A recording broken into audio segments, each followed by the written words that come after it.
国际消息，咱要来关心，川普车牌时阵证实，8月15日，伊会伫咧阿拉斯加甲罗西亚总统普丁见面，来讨论结束乌克兰战争和平的协议。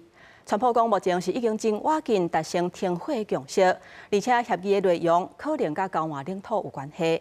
希望这一届会当真正结束罗西亚甲乌克兰的战事。美国总统川普车牌伫伊的社群媒体发文证实，8月15日会伫阿拉斯加州甲罗西亚总统普丁会面。原来车牌川普伫白宫记者会也强调，这届会谈会讲到罗西亚甲乌克兰交换领土的议题。You know, a lot of Russians have died, a lot of Ukrainians have died. So we're looking at that, but we're actually looking to get some back and some swapping. It's complicated. It's actually nothing easy. It's very complicated. 川普强调，当咧拍拼甲罗西亚参详，甲部分战争期间占的领土经互乌克兰。美国媒体引用表示，美国甲罗西亚当咧讨论停火协议的条款，当中普丁计划要求乌克兰甲乌东的顿巴斯地区割出来，还有2014年互罗西亚并吞的 QTVR 半岛，甚至甲扎波罗热甲黑熊列入去罗西亚的版图。不过协议的内容也未确定，随时会当改。川普也重新强调，有意积极介入，才阻止这场3年半的战争升级做世界大战。I would say this, that war could have escalated into something much better. That could have been a world war.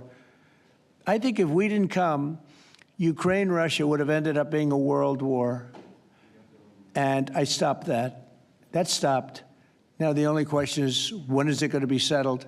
And it could be very soon. 国际专家表示，这场罗西亚甲乌克兰战争了后的头一场美国甲罗西亚峰会，对川普来讲，伊必须要向国内甲国际证明讲，伊是和平制造者的角色；对普丁来讲，伊也爱向国际证明讲，家己毋是侵略者，只是想要甲顿巴斯的土地摕回来。原来峰会成功甲失败，对乌克兰非常重要，对欧洲盟国也真要紧。 For the Europeans, it does mean that they have to pay even more because then the war will rage on, the war will go on, and the Europeans have to support it because they have promised so.